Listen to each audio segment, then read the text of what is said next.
ونستغفره ونعوذ بالله من شرور أنفسنا ومن سيئات أعمالنا من يهده الله فلا مضل له ومن يضلله فلا هادي له وأشهد أن لا إله إلا الله وحده لا شريك له وأشهد أن محمدا عبده ورسوله يا أيها الذين آمنوا اتقوا الله حق تقاته ولا تموتن إلا وأنتم مسلمون يا أيها الناس اتقوا ربكم الذي خلقكم من نفس واحدة وخلق منها زوجها وبث منهما رجالا كثيرا ونساء واتقوا الله الذي تساءلون به والأرحام إن الله كان عليكم رقيبا يا أيها الذين آمنوا اتقوا الله وقولوا قولا سديدا يصلح لكم أعمالكم ويغفر لكم ذنوبكم ومن يطع الله ورسوله فقد فاز فوزا عظيما أما بعد فإن خير الحديث كتاب الله وخير الهدي هدي محمد صلى الله عليه وسلم وشر الأمور محدثاتها وكل محدثة بدعة وكل بدعة ضلالة وكل ضلالة في النار أعوذ بالله من الشيطان الرجيم بسم الله الرحمن الرحيم خذ من أموالهم صدقة تطهرهم وتزكيهم بها وصل عليهم إن صلاتك سكن لهم والله سميع عليم মহান আল্লাহর সমস্ত প্রশংসা যে আল্লাহ পাক রব্বুল আলামিন আমাদেরকে সৃষ্টি করেছেন তাঁর ইবাদত বন্দেগীর জন্য। যেসব ইবাদত বন্দেগী আমাদের উপর ফরজ করেছেন তার একটি ইবাদত হচ্ছে যাকাত প্রদান করা, যা আল্লাহ পাক আমাদের উপর ফরজ করেছেন, রাসূলুল্লাহ সাল্লাল্লাহু আলাইহি সাল্লামকে আদেশ করেছেন তা গ্রহণ করার জন্য। তা কোথায় ব্যয় করতে হবে সেই সম্পর্কেও আল্লাহ পাক রব্বুল আলামিন আমাদেরকে দিক নির্দেশনা দিয়েছেন।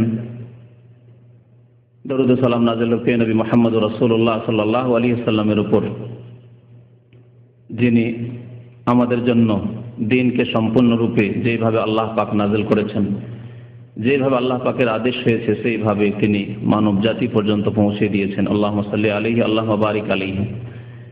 যেমন আপনাদের সাথে ওয়াদা রয়েছে বিগত যে আজকের বিষয়বস্তু হচ্ছে যাকাত সম্পর্কে।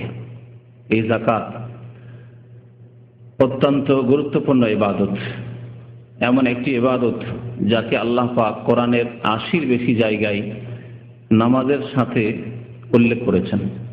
যেখানে আল্লাহ সালাতের কথা বলেছেন, আকিমুস সালাহ বলেছেন, কখনো বহুবচন দিয়ে, কখনো এক বচন দিয়ে, কখনো অন্য কোনো ভাষায় তার ফজিলত বর্ণনা করতে গিয়ে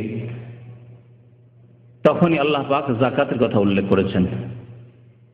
এই যাকাত এমন একটি ইবাদত যে যাকাত সম্পর্কে আইম্মায়ে কেরাম উল্লেখ করেছেন, তাফসীর কারবান উল্লেখ করেছেন যে আল্লাহ পাক সালাতের সাথে যাকাত উল্লেখ করেছেন।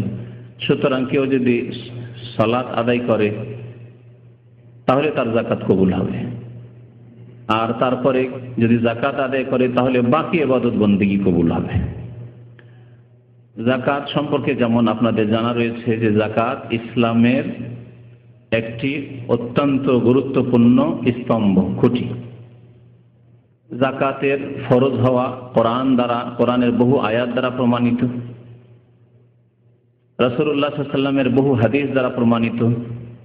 যাকাত যে ফরজ এই ক্ষেত্রে উম্মতে মুসলিমার সমস্ত মাযহাবের উলামায়ে কেরামের ইজমা, ঐক্যমত রয়েছে, কোনো দ্বিমত নেই।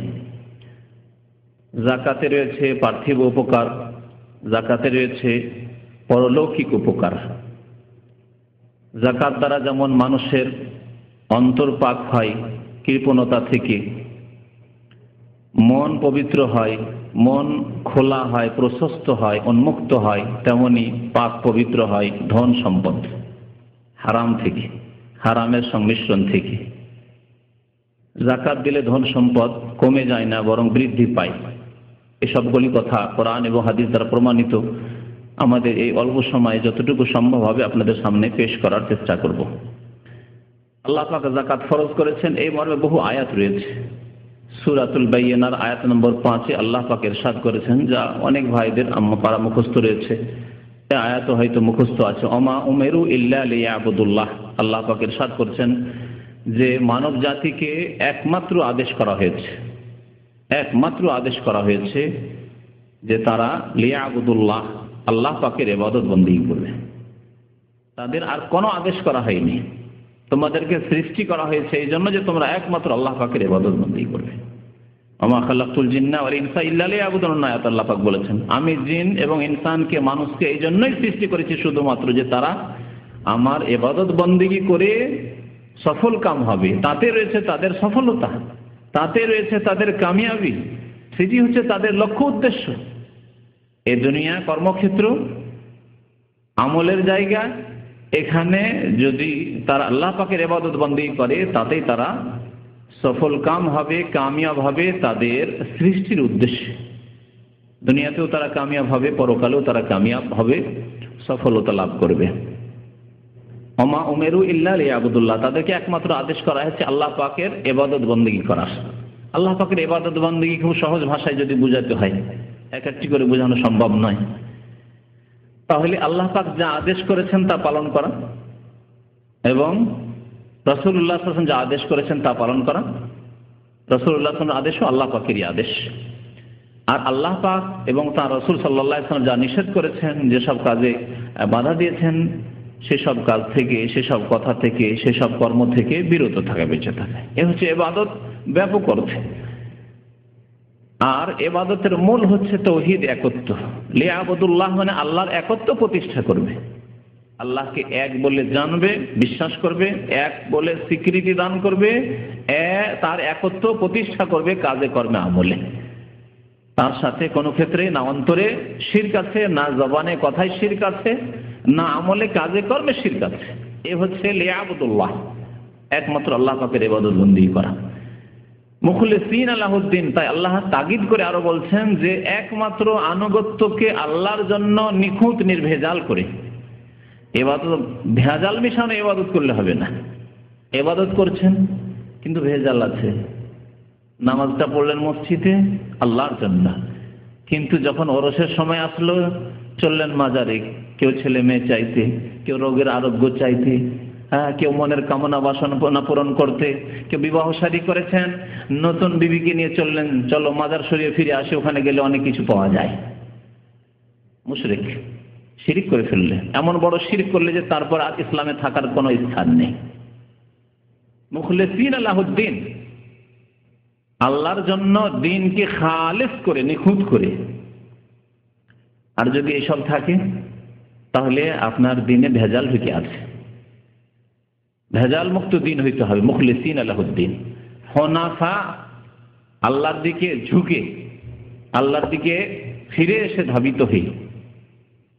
কিবলা বানাবে একমাত্র আল্লাহ পাক রব্বুল আলামিনকে, অন্তরের কিবলা বানাবে, জবানের কিবলা বানাবে, আমলের কিবলা বানাবে, বিধান জীবনের প্রতিটি ক্ষেত্রে প্রতিষ্ঠিত করবে আল্লাহর নাযিলকৃত বিধান, ওয়াহির বিধান। মুখলিসিন লাহুদ্দিন হুনাফা ওয়া ইউকিমুস সালাহ, এবং সালাত কায়েম করবে, নামাজ কায়েম করবে। নামাজ আল্লাহ পাক 5 ওয়াক্ত ফরজ করেছেন, 4 আল্লাহ কবুল করবেন না। ওই সব আধা নামাজিদেরকে, যারা ফজর পড়েন না, তাদেরকে বিশেষ করে বলছি যে আল্লাহ পাক 4 কবুল করবেন না। খেয়াল খুশি কখনো বেশি করে পড়লাম, কখনো কম করে পড়লাম, আল্লাহ কবুল করবেন না। ইউকিমুস সালাহ ওয়া ইউতুজ যাকাহ, এবং যাকাত প্রদান করবে, যাকাত দিতে হবে। এই হচ্ছে আল্লাহ পাকের একমাত্র আদেশ। তাওহীদ প্রতিষ্ঠা করে সালাত কায়েম করবে, যাকাত প্রদান করবে, ওয়া যালিকা দীনুল কাইয়্যিমা, এটি হচ্ছে আল্লাহ পাকের পক্ষ থেকে সুপ্রতিষ্ঠিত দ্বীন। দ্বীনে কাইয়্যিমা, এই হচ্ছে প্রতিষ্ঠিত দ্বীন। যে ব্যক্তি আল্লাহর তাওহীদ একত্ব প্রতিষ্ঠা করলো, যে ব্যক্তি সালাত কায়েম করলো, যে ব্যক্তি যাকাত প্রদান করলো, সেই দ্বীন কায়েম করলো। ওয়া যালিকা দীনুল কাইয়্যিমা, এই হচ্ছে দ্বীন কায়েম করা, ইকামতে দ্বীন। এই যাকাত সম্পর্কে বহু আয়াত রয়েছে। যে আয়াতটি প্রথমখানে তেলাওয়াত করেছি সে আয়াতেরও সংক্ষিপ্ত তর্জমা করে দিই। আল্লাহ পাক রব্বুল আলামিন নবী করিম সাল্লাল্লাহু আলাইহি ওয়াসাল্লামকে সম্বোধন করে বলছেন, খুয মিন আমওয়ালিহিম সাদাকা, হে নবী মুহাম্মদ সাল্লাল্লাহু আলাইহি ওয়াসাল্লাম, আপনি মুসলিমদের ধন সম্পদ হতে যাকাত গ্রহণ করুন। মনে রাখবেন যে আরবি ভাষায় যাকাতকে যাকাতও বলা হয় আর যাকাতকে সাদকাও বলা হয়। যদিও সাদকা শব্দটি ব্যাপক, ফরজ যাকাতকেও সাদকা বলা হয় আর নফল দান খেয়রাতকেও সাদকা বলা হয়। আমাদের দেশীয় ভাষায়, উর্দু বাংলা ভাষায় আমরা সাদকা বললে সাধারণ মানুষ অতিরিক্ত দান খেরাত করাকে বুঝি। আর ফরজকে আমরা যাকাত বলে বুঝি, অসুর বলে বুঝি। কিন্তু কোরআনের ভাষায়, হাদিসের ভাষায় সাদাকা ফরজকেও শামিল আর নফল দান খেরাতকেও শামিল। তো আল্লাহ পাক বলছেন যে তাদের ধন সম্পদ থেকে সাদাকা যাকাত গ্রহণ করো হে নবী মুহাম্মদ সাল্লাল্লাহু আলাইহি সাল্লাম। যাকাত নিলে লাভ কি হবে? আল্লাহ পাক বলছেন তুতাহিরুহুম, তাদেরকে আপনি পবিত্র করবেন। যাকাত নেওয়ার মাধ্যমে তাদেরকে পবিত্র করবেন। ওয়া তুযাক্কিহিম বিহা, এবং এই যাকাত দ্বারা তাদের আত্মার পরিশুদ্ধি করবেন, তাদের ধন সম্পদকে পাক করবেন। আল্লাহ পাক এখানে তাহারাতের কথা উল্লেখ করেছেন আর তাজকিয়ার কথা উল্লেখ করেছেন, দুটি কাছাকাছি শব্দ। তাদের মন পবিত্র হবে, তাদের ধন পবিত্র হবে। যেদিকে ভূমিকাতে ইঙ্গিত করেছি, ধন পবিত্র হবে, হারাম থেকে হারামের সংমিশ্রণ থাকবে না। যাকাত না দিলে, যখন শতকরা 2.5 টাকা দিলেন না, 2.5 টাকা যখন আপনার ধন সম্পদে মিশে গেল, তখন সবগুলি হারাম হালাল একাকার হয়ে গেল। খাচ্ছেন আপনি যাকাত না দিয়ে, ভাত খাচ্ছেন, মাছ খাচ্ছেন, গোশত খাচ্ছেন, কাপড় পরছেন, তাতে কিছু অংশ গরিব মিসকিনের রয়েছে, আপনি হারাম পরে আছেন, হারাম খাচ্ছেন। তা থেকে পবিত্র হতে পারবেন যাকাত দেওয়ার মাধ্যমে। যাকাতের মাধ্যমে যে উপকারিতা হয়, আল্লাহ বলছেন পবিত্রতা অর্জন হয় আর আত্মার পরিশুদ্ধি হয়, ধন সম্পদ পাক হয়। ধন সম্পদ যখন পাক সাফ থাকবে, তখন ধন সম্পদের উপর বালা মুসিবত, বিপদ আপদ কম আসবে। বিপদ আপদ যদি কোথাও আসে, তো আল্লাহ পাক তার জন্য মুক্তির রাস্তা খুলে দেবেন, বাঁচার উপায় করে দেবেন। অনেক সময় হয় চোর ডাকাতে আপনাকে ঘিরল, বাড়িতে ডাকাতি করার জন্য ডাকাত আসলো, কিন্তু কামিয়াব হইল না। আবার কারো বাড়িতে খুব সহজে দিন দুপুরে ডাকাতি করে নিল। তাহলে বিপদ আপদ আসতে পারে, কিন্তু আল্লাহ পাক রব্বুল আলামিন তা থেকে রক্ষা করবেন এই যাকাত দিলে। তুতাহিরুহুম ওয়া তুযাক্কিহিম বিহা ওয়া সাল্লি আলাইহিম। তারপর আল্লাহ পাক নবী করিম সাল্লাল্লাহু আলাইহি ওয়াসাল্লামকে আদেশ করছেন যে তাদেরকে দোয়া দেবে। তুমি যখন যাকাত দিতে আসবে, যাকাত নেবে তাদের কাছ থেকে, তখন তাদেরকে দোয়া দেবে। সালাত শব্দ আল্লাহ পাক উল্লেখ করেছেন দোয়ার ক্ষেত্রে, দোয়া দিতে বলেছেন। নবী করিম সাল্লাল্লাহু আলাইহি ওয়াসাল্লামের কাছে এই আয়াত নাজিল হওয়ার পরে সাহাবায়ে কেরামরা দূর দূরান্ত থেকে অনেকে যাকাত দিয়ে পাঠাতেন বা নিয়ে আসে জমা করতেন। যারা দূরে আছে দিয়ে পাঠাতেন কারোর মাধ্যমে, আর যারা কাছে আছে স্বয়ং নিজেই দিতে আসতেন। নবী করিম সাল্লাল্লাহু আলাইহি ওয়াসাল্লাম তখন তাদেরকে দোয়া দিতেন, আল্লাহুম্মা সাল্লি আলা আলি ফুলানিন। নবী সাল্লাল্লাহু আলাইহি ওয়াসাল্লামের হাদিসে রয়েছে। একবার ইবনে আবি আওফা যাকাত নিয়ে আসলেন নবী করিম সাল্লাল্লাহু আলাইহি ওয়াসাল্লামের দরবারে। নবী সাল্লাল্লাহু আলাইহি ওয়াসাল্লাম বলেন, আল্লাহুম্মা সাল্লি আলা আলি আবি আওফা, আবু আওফার বংশধরে আল্লাহ তুমি রহম নাযিল করো, রহমত নাযিল করো, দয়া করো। আল্লাহ পাক সালাতের দোয়া দিতে বললেন। নবী সাল্লাল্লাহু আলাইহি ওয়াসাল্লাম সালাতের দোয়া দিয়ে দোয়া দিতেন, আল্লাহুম্মা সাল্লি আলা আলি আবি আওফা। সুতরাং যদি ইসলামিক রাষ্ট্র হয়, আর ইসলামী রাষ্ট্র যদি যাকাত গ্রহণ করে, যেমন খোলাফা রাশিদিন জামানা হয়েছে, তারপরে হয়েছে, তো তারা দোয়া দিবেন। এইরকমই গ্রামে দায়িত্বশীল রয়েছেন বা শহরে দায়িত্বশীল রয়েছেন, বা কোনো ব্যক্তিকে ভাবছেন যে আমানতদার বিশ্বস্ত ব্যক্তি রয়েছেন, আমার সময় নেই, তার মাধ্যমে যাকাত বিতরণ হবে, তাহলে তিনি দোয়া দিবেন। কারণ কোরআনের আদেশ আল্লাহ পাক রব্বুল আলামিনের এবং রাসূলুল্লাহ সাল্লাল্লাহু আলাইহি ওয়াসাল্লামের আমল। যাকাত এত গুরুত্বপূর্ণ বিষয় যে যাকাতকে আল্লাহ পাক রব্বুল আলামিন এবং সালাতকে মুসলিম ভ্রাতৃত্বের মাপকাঠি বলে উল্লেখ করেছেন। সূরা তাওবায় আল্লাহ পাক ইরশাদ করেছেন, ফাইন তাবু ওয়া আকামুস সালাতা ওয়া আতাউজ যাকাতা ফা ইখওয়ানুকুম ফিদ্দিন। তারা যদি তওবা করে, অতীতে ভুল হয়েছে, এতদিন জানতেন না নামাজের গুরুত্ব, এতদিন জানতেন না যাকাতের গুরুত্ব, জানতে পেরেছেন, এখন সংশোধন করতে চান, তওবার রাস্তা আল্লাহ পাকের খোলা আছে। যতক্ষণ মওত আসেনি তওবার রাস্তা খোলা আছে, যতক্ষণ কিয়ামত হয়নি, সিংহায় ফুৎকার দেয়নি ইসরাফিল আলাইহিস সালাম, ততক্ষণ তওবার দরজা খোলা আছে। আর প্রত্যেক মানুষের জন্য মওত পর্যন্ত দরজা খোলা আছে। মওতের সময় আসলে আর তওবার দরজা খুলবে না। আল্লাহ পাক রব্বুল আলামিন ইরশাদ করেছেন সূরা তওবার শুরুর দিকে আয়াত নম্বর 11-তে, ফাইন তাবু, তারা তওবা করে যদি নামাজ কায়েম করে, তাহলে আগে নামাজ কায়েম করতে হবে। ওয়া আতাউজ যাকাত, যাকাত প্রদান করে, ফা ইখওয়ানুকুম ফিদ্দিন, তাহলে তোমাদের তারা ধর্মীয় ভাই, দ্বীনি ভাই। আল্লাহ পাক সারা বিশ্বে মুসলিম উম্মতকে এই সম্পর্ক দিয়েছেন, যে সম্পর্ক সারা পৃথিবীর কোন জাতির মধ্যে নেই, কোন জাতির কিতাবে নেই। সাময়িক স্বার্থের জন্য তারা একমত হতে পারে, হ্যাঁ, তারা একসাথে হয়ে যেতে পারে, মিশে যেতে পারে, কিন্তু সামান্যতম স্বার্থে তাদের ব্যাঘাত ঘটলে কেটে পড়ে, শত্রু হয়ে যায় আপোষ। আল্লাহ পাক কোরআনে কারীমে ইরশাদ করেছেন সেই ইহুদিদের সম্পর্কে যে তাহসাবুহুম জামিআন ওয়া কুলুবুহুম শাত্তা, তাদেরকে দেখে মনে হচ্ছে যে তারা খুব বদ্ধপরিকর এবং সব ঐক্যমত হয়ে রয়েছে আর বড় শক্তিশালী হয়ে রয়েছে, একসাথে রয়েছে। না, ওয়া কুলুবুহুম শাত্তা, আল্লাহ বলেছেন তাদের অন্তরগুলি বিক্ষিপ্ত হয়ে রয়েছে। যত ইহুদি তত অন্তর, এত মতানৈক্য তাদের মধ্যে রয়েছে। সাময়িক কিছু দুনিয়ার স্বার্থের জন্য, পার্থিব উদ্দেশ্যে ইসলামের বিরুদ্ধে, মুসলিমদের বিরুদ্ধে হয়তো ঐক্যমত হয়েছে, কিন্তু তাদের অন্তরগুলি সব বিক্ষিপ্ত হয়ে রয়েছে কোরআনী সাক্ষী এটি। ওয়াকুলুবুহুম শাত্তা। পক্ষান্তরে মুসলিম যদি মুসলিম হয় কখনো এই কথা ভাবতে পারে না যে আমার কোনো মুসলিমের সাথে সম্পর্ক নেই। কেউ যদি বলে আমার মুসলিম ভাই না, সে নিজেই মুসলিম থেকে নিজেকে বের করলো। কারণ আল্লাহ পাক বলছেন ইন্নামাল মুমিনুনা ইখওয়া, মুমিন মুসলিম একে অপরের ভাই। এই ভ্রাতৃত্ব আপনি রাখতে পারবেন না যতক্ষণ পর্যন্ত আল্লাহ যেভাবে রাখতে বলেছেন সেভাবে না রাখবেন। আপনি যদি বলেন যে এ আমার ভাই, অথচ আপনার ওই মৌলিক বিষয়গুলি নেই আপনার মধ্যে যার মাধ্যমে আপনার ইসলামিক ভ্রাতৃত্ব থাকে, তাহলে থাকবে না। এ ধরে রাখার নয় যে খাওয়িয়ে দাওয়িয়ে রাখবো, কারোর সাথে খাতির রাখতে চান, দুনিয়ার খাতির আজকাল, এর সাথে আমি খাতির রাখবো, খাওয়াচ্ছেন, ভালো ভালো উপহার দিচ্ছেন, খুব খাতির করছেন, বারবার করে তার ঘরে যাচ্ছেন, তাকে নিয়ে আসছেন ইত্যাদি। এইভাবে দুনিয়ার জোড়া তালি দিয়ে খাতির রাখা যায়, কিন্তু ইসলামিক খাতির যে রয়েছে, ইসলামিক ভ্রাতৃত্ব রয়েছে, এ রাখার জন্য মৌলিক কিছু আমল রয়েছে। তা হচ্ছে তওবা করে আল্লাহর দিকে ফিরে এসে সালাত কায়েম করা 5 ওয়াক্ত। যদি নামাজ কায়েম করেন তাহলে দিনী ভাই, নামাজ কায়েম করবেন না দিনী ভাই থাকবেন না।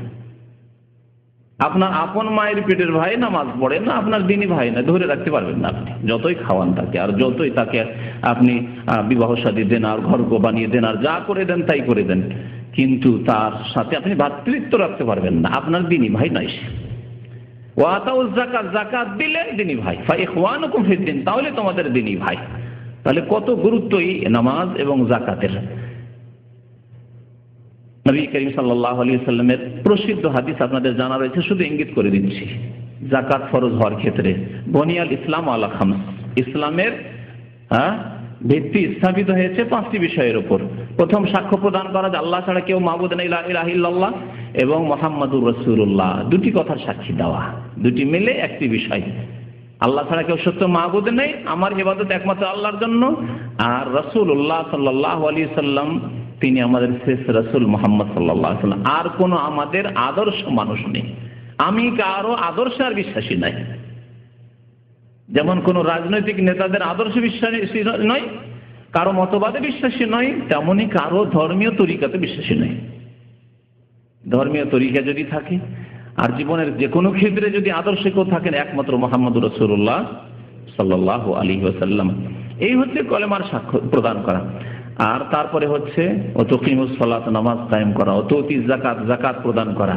তাহলে 3 নম্বরে ইসলামের স্তম্ভ খুঁটি হচ্ছে যাকাত আমাদের দেশের কিতাবাদিতে। আর জনসমাজের মুখে কি বলে? কলেমা, নামাজ, রোজা, হজ। আর 5 নম্বরে নিয়ে গিয়ে ফেলে দিল যাকাতকে। আল্লাহ 80 বারেরও বেশি বলেন আকিমুস সালাত ওয়া আতুজ যাকাত, আকিমিস সালাত ওয়া আতুজ যাকাত, আকামাস সালাত ওয়া আতাজ যাকাত, বিভিন্ন ভাষায় আল্লাযীনা ইউকিমুনাস সালাত ওয়া মিম্মা রাযাকনাহুম ইউনফিকুন। আর আমাদের দেশের লোকেরা কোথায় নিয়ে গিয়ে ফেলেছে? হজের পরে জীবনে একবার হজ ফরজ, আর যাকাত প্রতি বছর ফরজ। যখনই আপনার ফসল কেটে বেড়ে নিয়ে আসবেন, ফল নিয়ে আসবেন, তখন ফরজ, ওসর ফরজ। আর এই যাকাতকে নিয়ে গিয়ে 5 নম্বরে বলে দিল, আল্লাহ পাক 3 নম্বরে লিখেছেন।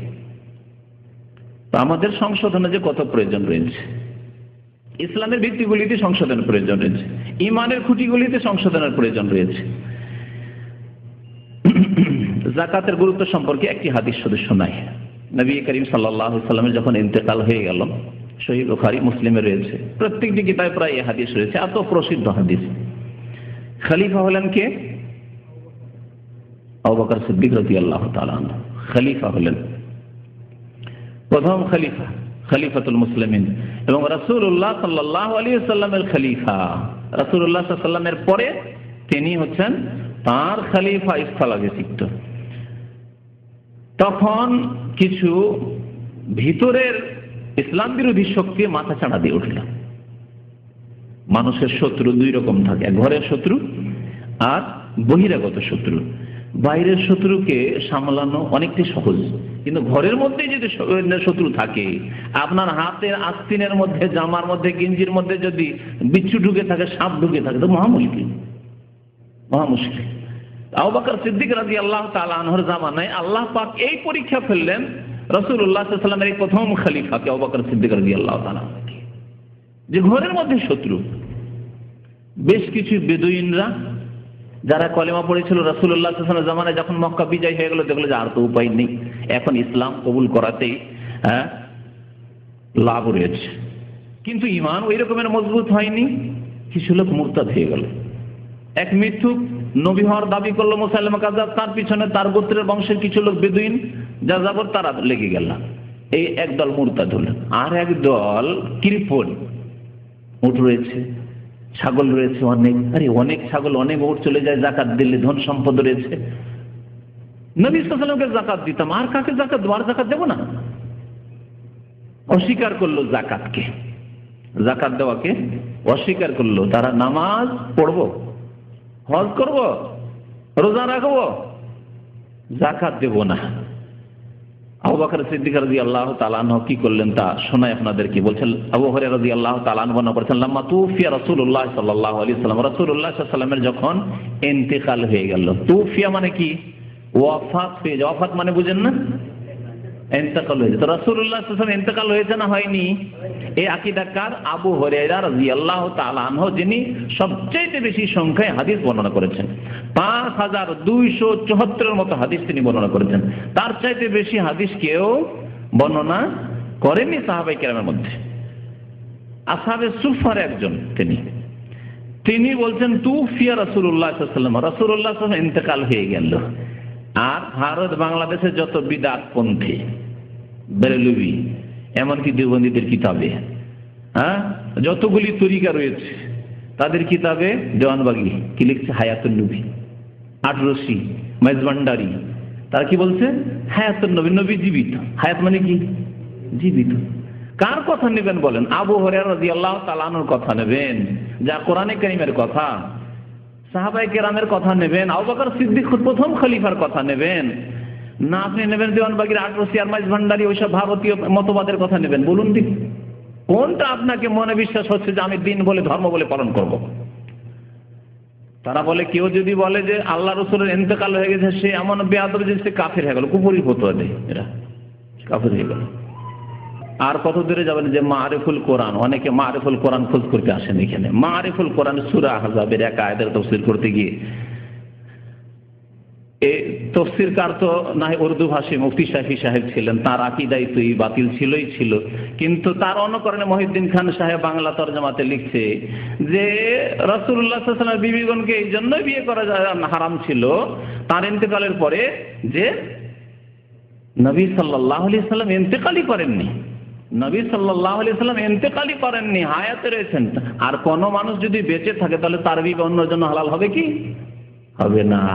তাহলে বলুন, আমাদের মাঝে আল্লাহর নবীর মাঝে কোনো পার্থক্য হলো মান সম্মানের দিক দিয়ে? আমরা কি একজন যদি অমুসলিমও কেউ বেঁচে থাকে আর সে যদি বিয়ে করে থাকে, তার স্ত্রী বলে থাকে কেউ যে তার স্ত্রী, তাহলে অন্য কারো জন্য তার স্ত্রীকে বিয়ে করা হারাম। আর নবী সাল্লাল্লাহু আলাইহি ওয়াসাল্লাম কি একজন সাধারণ মুসলিমও নয়, মুসলিম অমুসলিম কাফেরের সমান বানিয়ে দিল তারা।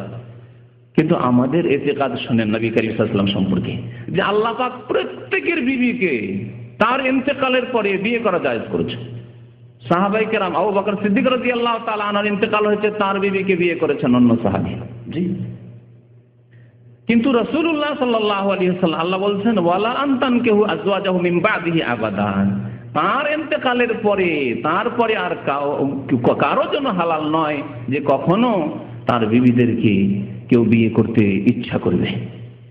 তারা মা ওয়া আজওয়াজুহু উম্মাহাতুহুম, আল্লাহ পাক বলছেন নবী সাল্লাল্লাহু আলাইহি ওয়াসাল্লামের বিবিগণ উম্মাহাতুহুম, তাদের মা, তাদের মাতা। এই সম্মান আমরা রাখি।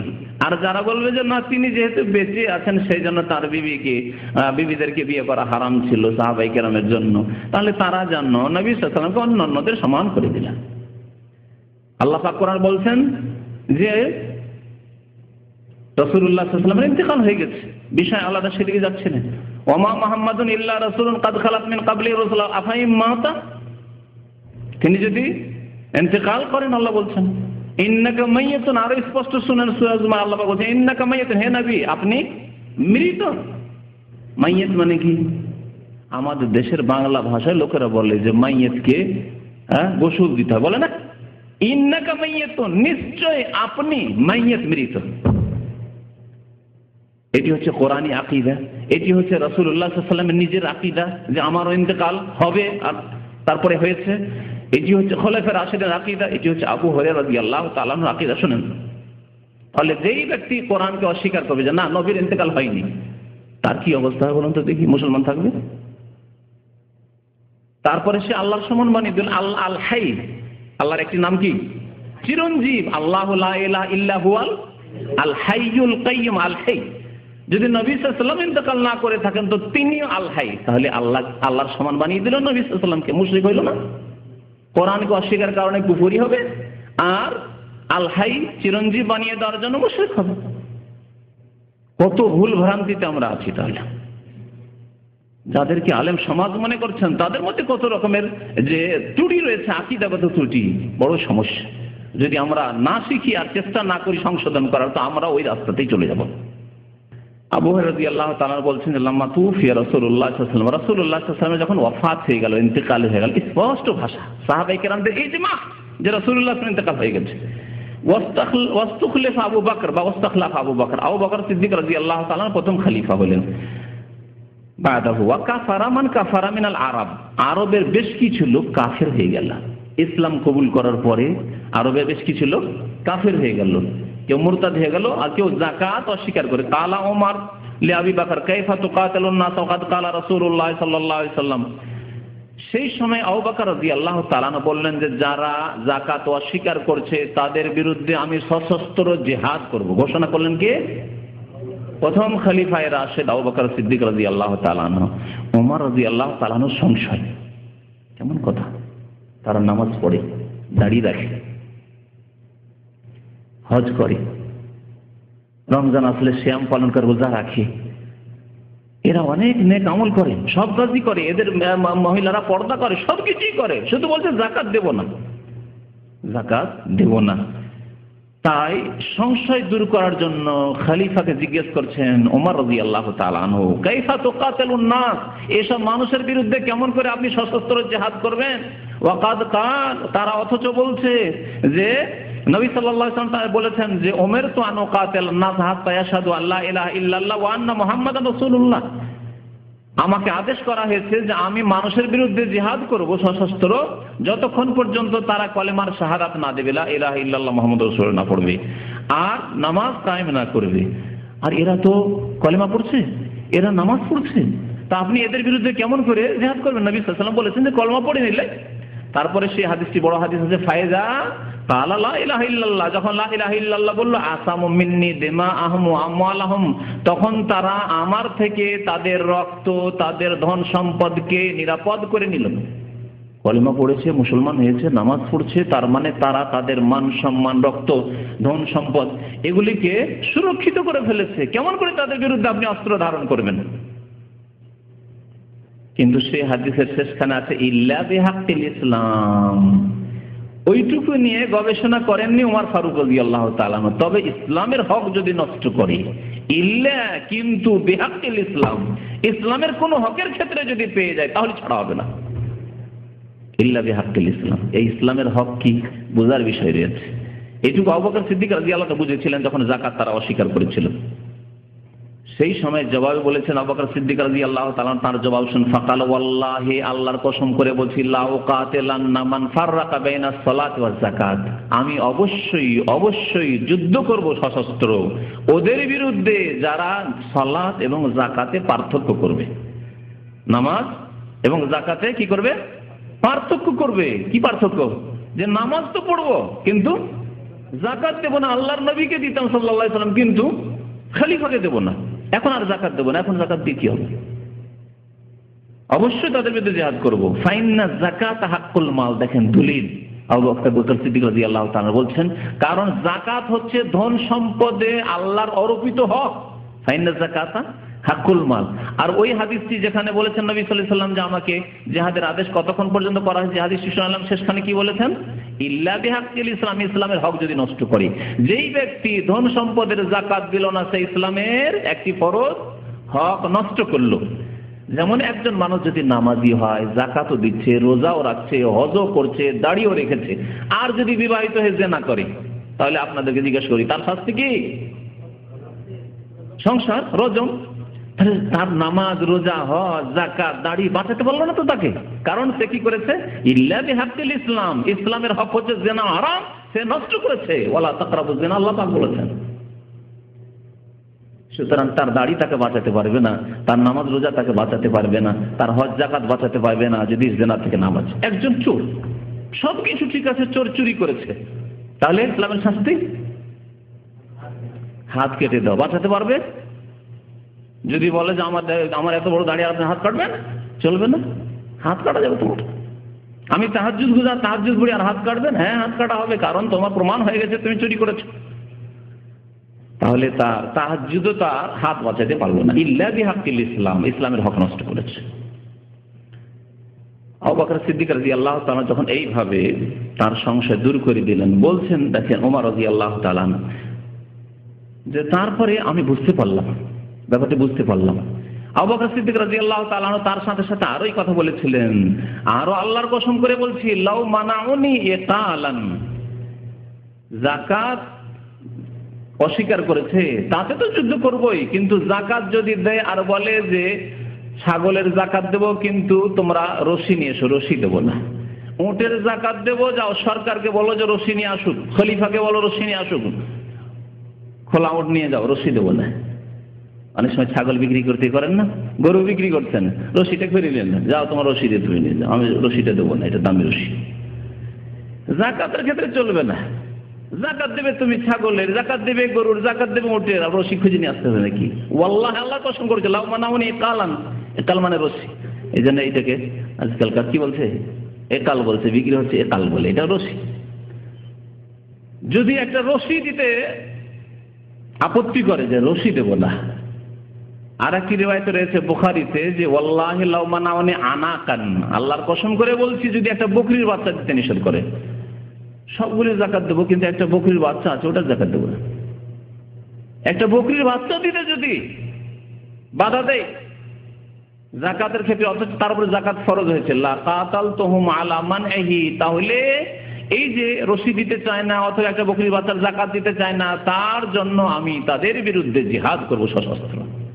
আবু বকর সিদ্দিক রাদিয়াল্লাহু তাআলা বললেন, আল্লাহ, কারণ আল্লাহ নবীর জামানায় দিত, আল্লাহ নবীর জামানায় তুমি রশি দিতে, আল্লাহ নবীর জামানায় বকরির বাচ্চার ছাগলের জাকাত দিতে, আজকে দেবে না কেন?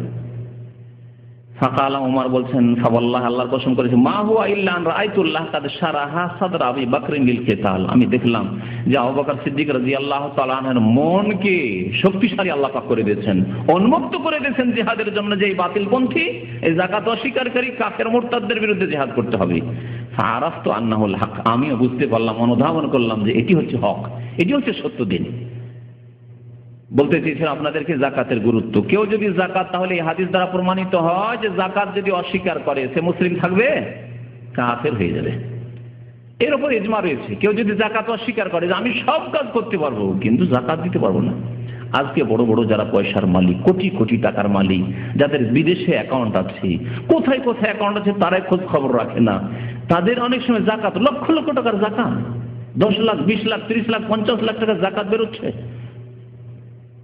মায়া লেগে যাচ্ছে, 10 লাখ টাকা দিয়ে দেবো, 20 লাখ টাকা 30 লাখ টাকা দিয়ে দেবো, আর দেয় না। সেই অধিকাংশ লোক, আমাদের বিশেষ করে উপমহাদেশের কথা বলছি, ইসলামিক সরকার যদি হয়, ইসলামিক খেলাফত হয়, তাহলে প্রথম এদের খোঁজ নেওয়া হবে। যেমন খোঁজ নেওয়া হয়েছে খলিফায়ে রাশিদ আবু বকর সিদ্দিক রাদিয়াল্লাহু তাআলা আনহু জামানায়। জিহাদ করলে আবু বকর সিদ্দিক রাদিয়াল্লাহু তাআলা আনহু, তারা সোজা তওবা করে যখন ফিরে আসলো যে আমরা ভুল স্বীকার করছি, জাকাত দেব, তখন জিহাদ বন্ধ করলেন আবু বকর সিদ্দিক রাদিয়াল্লাহু তাআলা আনহু। যদি যাকাত না দেন তাহলে আল্লাহর শাস্তি কি? দুনিয়ার শাস্তির দিকে একটু ইঙ্গিত করেছি শুরুতেই, যে বিভিন্ন রকমের বালা মুসিবত আযাব গজব আসবে। কারণ হারামের যখন সংমিশ্রণ হবে, হারাম দিয়ে আপনার রক্ত তৈরি হচ্ছে, মাংস তৈরি হচ্ছে, হারাম খাচ্ছেন, হারাম পড়ছেন, ছেলে মেয়েকে হারাম খাওয়াচ্ছেন, যাকাত দেন না ওই পয়সা দিয়ে ছেলে মেয়েকে পড়াশোনা করাচ্ছেন, তখন বিভিন্ন রকমের বালা মুসিবত আসবে, বিভিন্ন রকমের বিপদ আপদ আসবে, দুনিয়ার গজব। আখিরাতের শাস্তির কথা নবী কারীম সাল্লাল্লাহু আলাইহি ওয়াসাল্লাম হাদিস রয়েছে, তা আপনাদেরকে শোনাই। আবু হুরায়রা রাদিয়াল্লাহু তাআলা এই হাদিস বর্ণনা করেছেন, ক্বালা রাসূলুল্লাহ সাল্লাল্লাহু আলাইহি ওয়াসাল্লাম, বুখারী মুসলিমের হাদিস। আল্লাহ রাসূল সাল্লাল্লাহু আলাইহি ওয়াসাল্লাম বলেছেন, মা মিন সাহিবে যাহাবিন ওয়ালা ফিদ্দাহ, কোন স্বর্ণের মালিক অথবা চাঁদির মালিক, লা ইউআদ্দি মিনহা হাক্কাহা, যদি তার হক আদায় না করে। ধন সম্পদের হক হচ্ছে কি?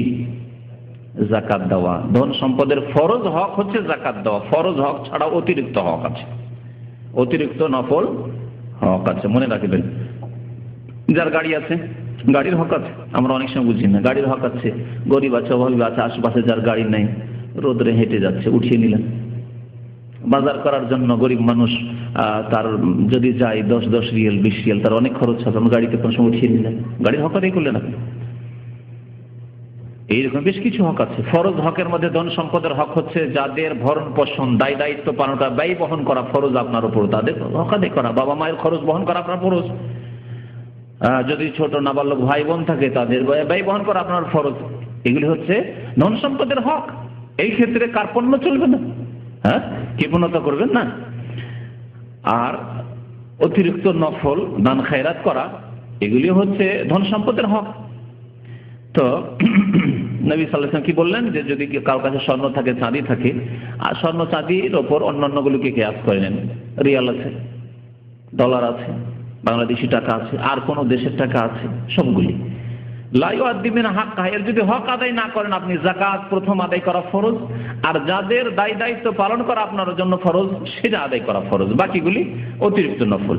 যদি আদায় না করে, ইল্লা ইযা কানা ইয়াউমুল কিয়ামা, যখন কিয়ামত হবে, কিয়ামতের মাঠের আযাবের কথা, এখনো জাহান্নামে যেতে পৌঁছেনি, যাওয়া এখন বাকি আছে, হিসাব নিকাশ এখনো হয়নি।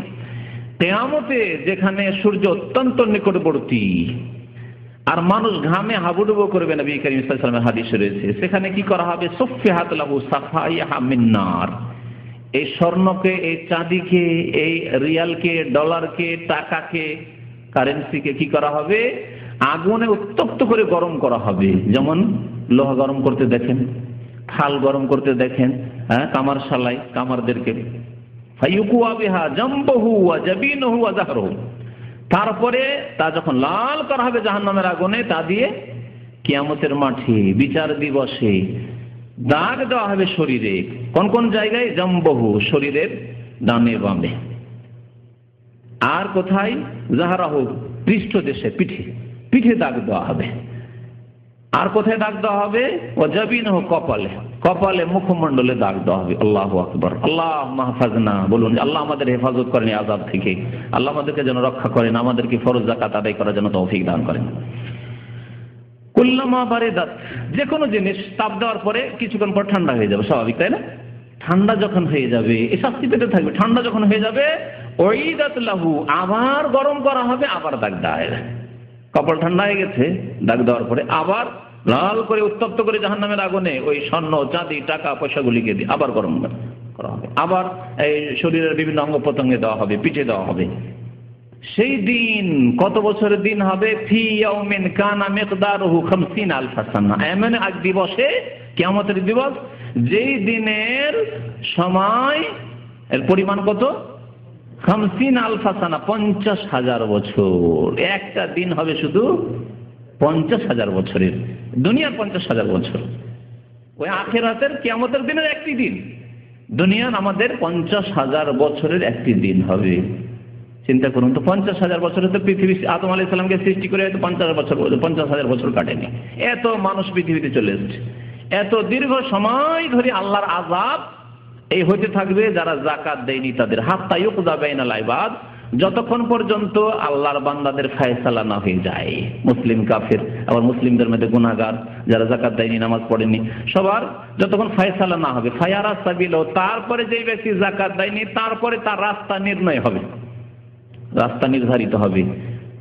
1 বছর 2 বছরের যাকাত দেয়নি, তাহলে হয়তো কবরের আযাব হয়েছে, তারপরে হাসরের মাঠের এই যে সাজা আযাব হইল তা দিয়ে হয়তো মাফ হয়ে গেল, কিন্তু সারা জীবন যাকাত দেয়নি, তখন আরো সাজা বাকি আছে, শাস্তি বাকি আছে, জাহান্নামে যেতে হবে। তাই নবী সাল্লাল্লাহু আলাইহি ওয়াসাল্লাম বলছেন ইম্মা ইলাল জান্নাত ওয়া ইম্মা ইলান নার, যদি মাফ হয়ে যায় কবরের আযাব পেয়ে আর ওই হাসরের মাঠের আযাব পেয়ে, তাহলে জান্নাতে যাবে। নামাজ ঠিক আছে, হজ ঠিক আছে, রোজা ঠিক আছে, কিন্তু বখিলি করেছে, যাকাত দেয়নি, তাহলে জান্নাতে যাবে।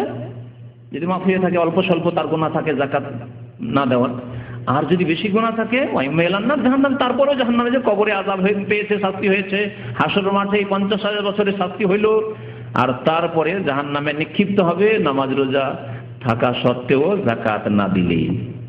এইভাবে যারা উটের যাকাত, যাদের ফরজ, যাকাত দেয়নি তার জন্য শাস্তির কথা নবী সাল্লাল্লাহু আলাইহি ওয়াসাল্লাম উল্লেখ করেছেন। যারা ছাগলের যাকাত, গরুর যাকাত ফরজ আছে, সেসব যাকাত দেয়নি, তাদের শাস্তির কথা নবী করিম সাল্লাল্লাহু আলাইহি ওয়াসাল্লাম উল্লেখ করেছেন হাদিসটিতে। আর একটি হাদিস শোনাই, তাও আবু হুরায়রা রাদিয়াল্লাহু তাআলা আনহু বর্ণনা করেছেন যাকাতের সম্পর্কে। আল্লাহ পাকের রাসূল সাল্লাল্লাহু আলাইহি ওয়াসাল্লাম বলেছেন, মান আতাহুল্লাহু মালান, যাকে আল্লাহ পাক ধন সম্পদ দিয়েছেন। বলুন আলহামদুলিল্লাহ, আল্লাহ আমাদেরকে কত নিয়ামত দিয়েছেন। এমন লোক আছে যে দুপুরে খেয়েছে, রাত্রে খাওয়ার ব্যবস্থা নেই, একটি কাপড় আছে, 2টি কাপড়ের ব্যবস্থা নেই। আপনাকে আল্লাহ কত ধন সম্পদ দিয়েছেন, এইসব করেও টাকা পয়সা আপনার বেঁচে যাচ্ছে। 5টি 7টি 10টি 20টি কাপড়ের অভাব নেই। আপনি বলতে পারবেন আপনার স্ত্রীর কটি কাপড় আছে? আজকালকার ভাইদেরকে যদি জিজ্ঞাসা করি, বলুন যে আপনার স্ত্রীর কজোড়া কাপড় আছে, বলতে পারবেন না, নিজেও বলতে পারবেন না। আপনার ছেলে মেয়েদের কতগুলি কাপড় আছে, দিনে 2বার 3বার বদলাচ্ছে। 20 বছর 30 বছর আগে চলে যান, হয়তো একটি জামা ছিল না, হয় 2টি ছিল। যারা আজকে থেকে 30 বছর আগে স্কুলে আমাদের সাথে পড়েছেন, ভালো ভালো ঘরের ছেলে, গৃহস্থ মহাজন ঘরের ছেলে, 2টোর বেশি জামা কোনোদিন দেখিনি। তো আল্লাহ পাকের শুকরিয়া আদায় করেন, আল্লাহ পাক অনেক নিয়ামত দান করেছেন। এই সব করেও তারপরেও টাকা পয়সা বেঁচে গেল, তাদের থেকে শতকরা মাত্র 2.5 টাকা দিতে হবে, তাও দিতে চান না, বখিলি করেন। বলছেন রাসূলুল্লাহ সাল্লাল্লাহু আলাইহি ওয়াসাল্লাম, মান আতাহুল্লাহু মালান, যাকে আল্লাহ পাক ধন সম্পদ দিয়েছেন, ফালাম ইউআদ্দি যাকাতাহু, কিন্তু সে ব্যক্তি যাকাত দিল না, যাকাত দিল না, বছরে একবার যাকাত ফরজ দিল না, কি শাস্তি হবে? মুসতিলালাহু মালহু, মুসতিলালাহু মালহু সুজান আকরা, তার ধন সম্পদগুলিকে এক বিষাক্ত সাপে রূপান্তরিত করা হবে। বিষাক্ত সাপে, সুজা মানে সাপ, আর আকরা মানে বিষাক্ত সাপ, বিষাক্ত সাপে রূপান্তরিত করা হবে। লাহু জাবিবাতান ইউতাওয়িকুহু ইয়াউমাল কিয়ামতের দিনে কামড় দিয়ে ধরবে, শুধু দংশন করে ছোঁ মেরে ছেড়ে দেবে না, কামড় দিয়ে ধরবে। ইয়াখুযু বিলহজামাতাইহি, একবারে কামড় দিয়ে ধরবে। ইয়াকুলু, আর বলবে ওই বিষাক্ত সাপ, আনা মালুকা আনা কানজুকা, আমি অন্য কেউ নই, তোমার অপরিচিত নয়, আমি তোমার ধন সম্পদ, আনা কানজুকা, আমি তোমার লুকায়িত বস্তু লুকিয়ে রেখেছিলে, লোকজনকে জানতে দাওনি তুমি, তোমার কাছে ধন সম্পদ অনেক ছিল, ওই আমি।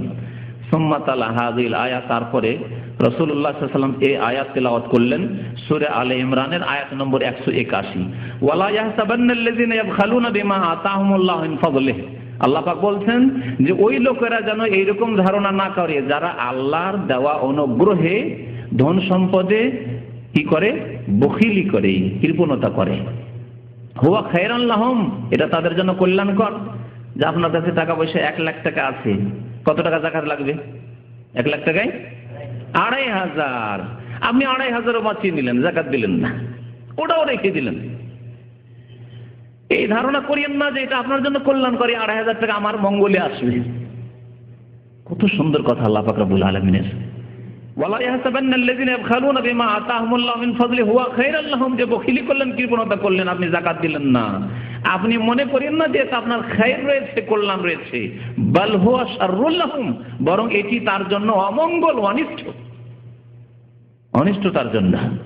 সায়ুতাওয়াকুনা মা বাখিলু বিহি ইয়াউমাল কিয়ামা, এই যে কৃপণতা করেছে যে ধন সম্পদে, তা তার গলার মালা বানিয়ে দেওয়া হবে, জাহান্নামের আগুনে পুড়িয়ে জ্বলন্ত লাল হয়ে রয়েছে, আর তাকে কি করা হবে? ত্বক বানিয়ে দেওয়া, মানে মালা পরিয়ে দেওয়া হবে জাহান্নামের আগুনে, ধন সম্পদগুলিকে মালা বানিয়ে। সহিহ বুখারীর হাদিস। এইরকম বেশ কিছু নবী করিম সাল্লাল্লাহু আলাইহি ওয়াসাল্লামের হাদিস রয়েছে। যাকাত যারা দেয় না, বখিলি করে, আংশিক দেয়, কিছু দেয়, একজন লোক জিজ্ঞেস করছে যে আমি মসজিদে দেবো, জাকাত দিতে পারবো? বললাম যে মসজিদে জাকাত দেওয়া জায়েজ নাই।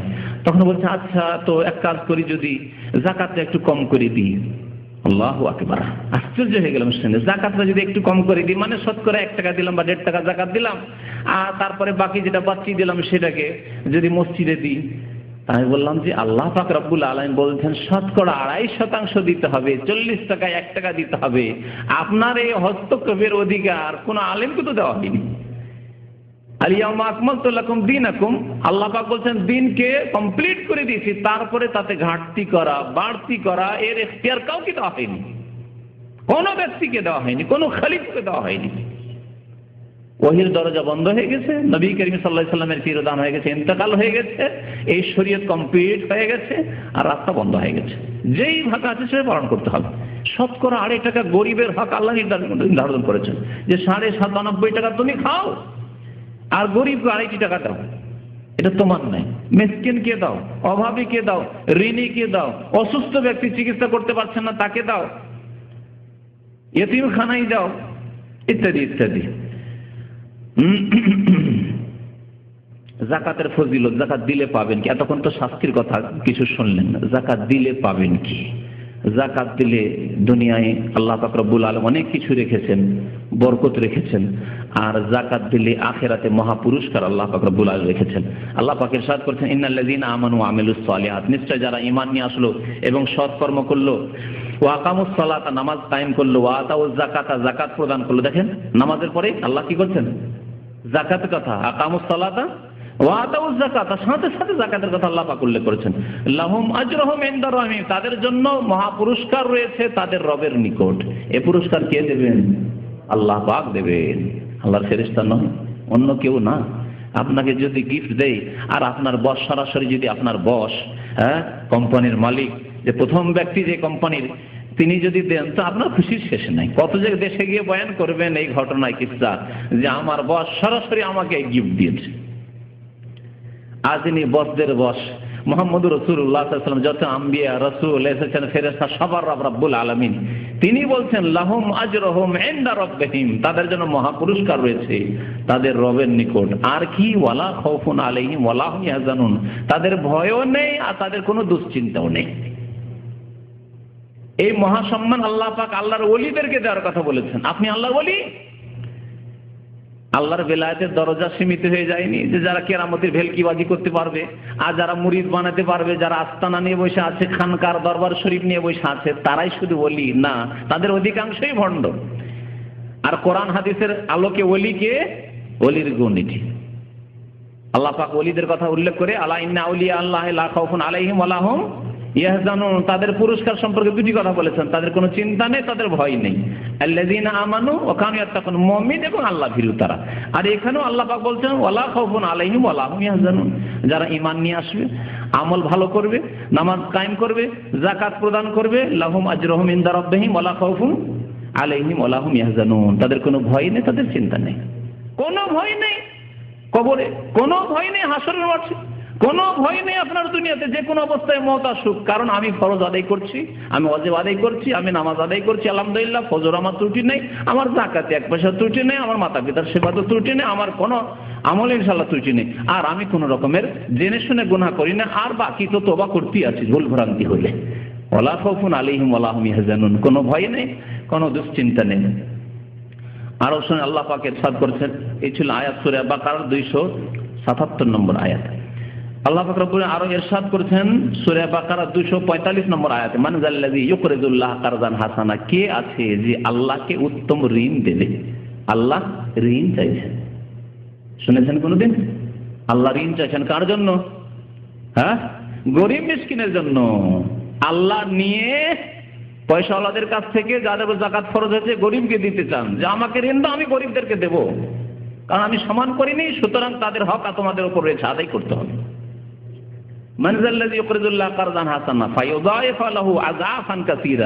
তাহলে আল্লাহ তাকে দ্বিগুণ করবেন, 3 গুণ করবেন, বহুগুণ করবেন। ফায়ুদাইফাহু মানে আল্লাহ বহুগুণ করবেন আপনার ধন সম্পদকে।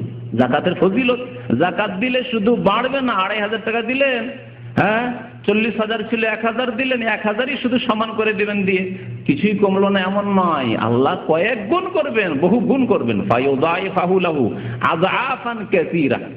আল্লাহ যদি শুধু ফায়ুদাইফাহু বলে ছেড়ে দিতেন তাহলে হয়তো দ্বিগুণ বা 3 গুণ 4 গুণ বলতেন। আল্লাহ কি বলছেন? আযআফান কাসীরা, বহু গুণ আল্লাহ বৃদ্ধি করবেন যাকাত দিলে। ওয়াল্লাহু ইয়াকবিযু ওয়া ইয়াবসুতু ওয়া ইলাইহি তুরজাউন। আল্লাহ পাক রব্বুল আলামিন কারো রিজিককে সংকুচিত করেন। তুমি দেবে না যাকাত, তোমার কাছ থেকে কেড়ে নেবেন। ওই গরিব যাকে তুমি যাকাত দাও, নিজে খেতে পায়নি, আল্লাহ তোমার কাছ থেকে নিয়ে ওকে দিয়ে দিবেন।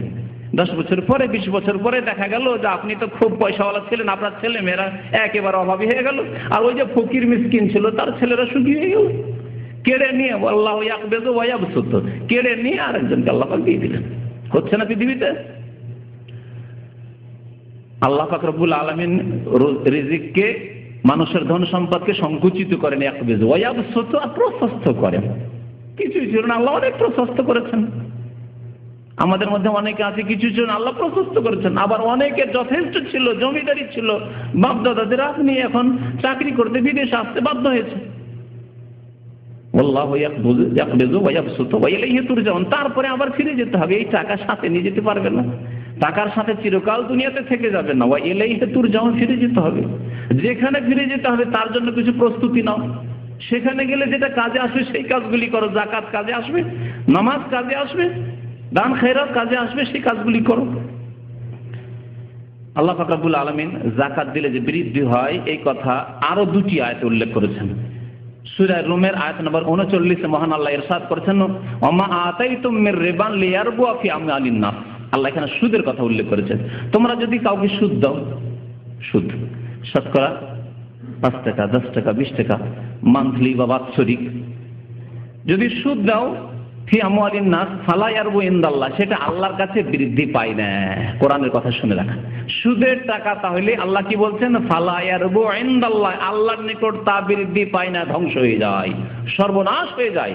সুদের টাকায় কোনো বরকত নেই। অনেক জমি জায়গা আপনার বাপ দাদারা কিনে গেছে, জমিদাররা কিনে গেছে, সব শেষ হয়ে গেছে।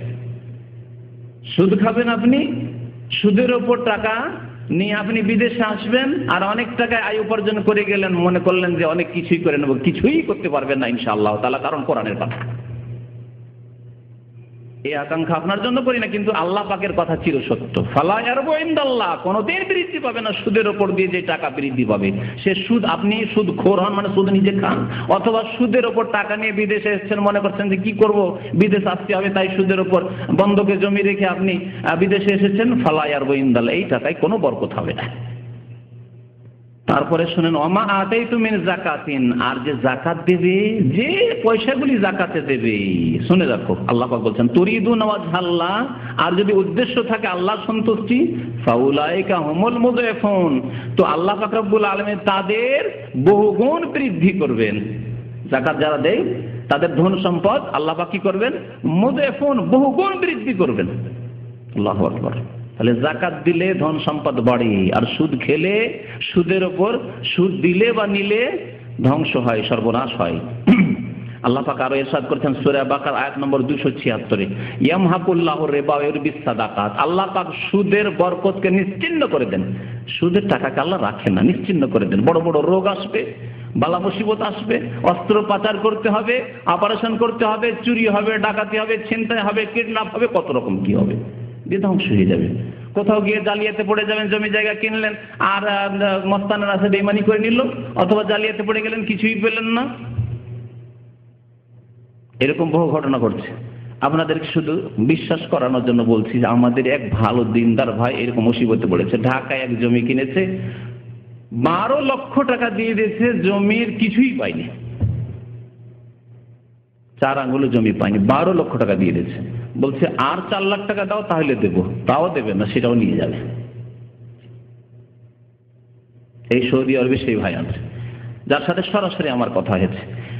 তো আল্লাহ পাক রব্বুল আলামিন এইভাবে যদি সুদের সংমিশ্রণ থাকে, ঘুষের সংমিশ্রণ থাকে, হারাম খেয়ে থাকেন, যাকাত না দেন, তাহলে এইভাবে ধন সম্পদ ধ্বংস হয়ে যাবে। যাকাতের ফজিলত এখন হাদিস থেকে শোনায় নবী করিম সাল্লাল্লাহু আলাইহি ওয়াসাল্লামের এক বেদুইন যাযাবর আরাবি আসছেন, আসার পরে জিজ্ঞাসা, নতুন মুসলমান হয়েছেন, জিজ্ঞেস করছেন রাসূলুল্লাহ সাল্লাল্লাহু আলাইহি ওয়াসাল্লামকে এসে যে দুল্লানি আলা আমালিন ইযা আমিলতুহু দাখালতু জান্নাহ, ইয়া রাসূলুল্লাহ আমাকে এমন কিছু সংক্ষেপে আমল বাতলিয়ে দেন যে আমলগুলি করলে সহজে জান্নাতে চলে যেতে পারো, শর্টকাট জান্নাত, খুব সহজে জান্নাত যেতে চায়। বাংলাদেশের এক পীর তার শর্টকাট তরিকা বাতিয়েছে জান্নাতে যাওয়ার জন্য। হ্যাঁ, যাদের বক্তব্য করেছে আমার ওই তরিকার বক্তব্যে আছে এই কথাগুলি। এইরকম শর্টকাট তরিকা নেই, পীরের তরিকা নেই, তবে আমলের তরিকা, বাস্তব কোরআন হাদিসের তরিকা আছে। এই তরিকা হচ্ছে হাদিসের তরিকা। শোনেন, যে শর্ট সংক্ষেপে খুব সহজে আমি জান্নাতে যেতে চাই এরকম রাস্তা বাতলিয়ে দেন। নবী করিম সাল্লাল্লাহু আলাইহি ওয়াসাল্লাম বললেন তা'বুদুল্লাহ ওয়ালা তুশরিক বিহি শাইআ, একমাত্র আল্লাহর ইবাদত বন্দি করবে, আল্লাহর সাথে শিরিক করবে না। খবরদার মাজারে যাবে না। কবরই জিয়ারত করতে হবে। গ্রামে তো অনেক কবর আছে, গ্রামের কবর ছেড়ে সিলেটে যেতে হবে, আটরসি যেতে হবে, আর আজমিরে যেতে হবে। কেন, কি গরজ আছে? নিশ্চয়ই পাওয়ার ধান্দাতে যে ওখানে গেলে পাওয়া যায়। এই যে শিরকি আকীদা, খবরদার একমাত্র আল্লাহর ইবাদত বন্দি করবে আর আল্লাহর সাথে কাউকে শরীক করবে না। ওয়া তুকিমুস সালাহ, নামাজ কায়েম করবে, শর্টকাট রাস্তা, 5 ওয়াক্ত নামাজ কায়েম করবে। ওয়া তুতিজ যাকাতা ওয়া তুআদ্দিজ যাকাতাল মাফরুজা, ফরজ যাকাত আদায় করবে। নফল না করতে পারো, বেশি দান না করতে পারো, কমের পক্ষে ফরজ যাকাত আদায় করবে। ওয়া তাসুম রমাদান, রমজান মাসের সিয়াম পালন করে রোজা রাখবে। এতটুকু বললেন, তখন পর্যন্ত হজ ফরজ হয়নি। হজ ফরজ হওয়ার পরে হজ যদি করার তৌফিক থাকে হজও করবেন। নবী করিম সাল্লাল্লাহু আলাইহি ওয়াসাল্লাম যখন এই কথা বললেন, ওই ব্যক্তি বেদুইন বলছে ওয়াল্লাযী নাফসি বিয়াদিহি, সে আল্লাহর কসম করে বলছি যার হাতে আমার প্রাণ রয়েছে, লা আজিদু আলা হাযা ওয়ালা আনকুসু, আমি যা শুনলাম কিঞ্চিত পরিমাণ বাড়াবো না আর কমাবো না। যেইভাবে বললেন ইয়া রাসূলুল্লাহ 5 ওয়াক্ত নামাজ 5 ওয়াক্ত নামাজ, যাকাত যাকাত দেব, রোজা রোজা রাখবো, আল্লাহর ইবাদত বন্দি করবো আর শিরক করবো না জীবনে। ফালামা ওয়াল্লাহ, এই কথা বলে ওই লোকটি টান দিয়েছে, চলে যেতে লেগেছে। তাআলা নবী সাল্লাল্লাহু আলাইহি ওয়াসাল্লাম, নবী করিম সাল্লাল্লাহু আলাইহি ওয়াসাল্লাম সাহাবায়ে কেরামদেরকে বললেন মান সাররাহু আয়ানজুরা ইলা রাজুলিন মিন আহলিল জান্নাতি ফালইয়ানজুর ইলা হাযা, কেউ যদি পছন্দ করে যে জান্নাতি লোক দেখবে তাহলে এই লোকটিকে দেখে নিক। এই যে যাচ্ছে লোকটি না বেদুইন, যার কাপড় চোপড় ময়লা হয়ে রয়েছে, যে বকরি চড়ায়, যে উট চড়ায়, কিন্তু এই লোকটি জান্নাতি। জান্নাত শুধু রূপ দিয়ে, চেহারা দিয়ে পাওয়া যায় না। হ্যাঁ, জান্নাত পাওয়া যায় সহি আকীদার ভিত্তিতে, সহি ঈমানের ভিত্তিতে, আর সহি আমল, ভালো আমলের ভিত্তিতে। ইন্নাল্লাযীনা আমানু ওয়া আমিলুস সালিহাত কানাত লাহুম জান্নাতুল ফিরদাউসে নুজুলা। যাকাতের ফজিলত সম্পর্কে আরেকটি হাদিস শোনাই। প্রত্যেকদিন সকালবেলা নবী সাল্লাল্লাহু আলাইহি ওয়াসাল্লাম হাদিস রয়েছে বুখারী মুসলিমের হাদিসে, মা মিন ইয়াউমিন, যে কোনো দিন, ইউসবিহুল ইবাদু ফিহি, সকাল হলেই ইল্লা মালাকান ইয়ানজিলান, আকাশ থেকে 2টি আল্লাহর ফেরেশতা নেমে আসে। 2 ফেরেশতা নেমে আসে, একজন দোয়া করেন, নেক দোয়া করে, একজন বদদোয়া করেন।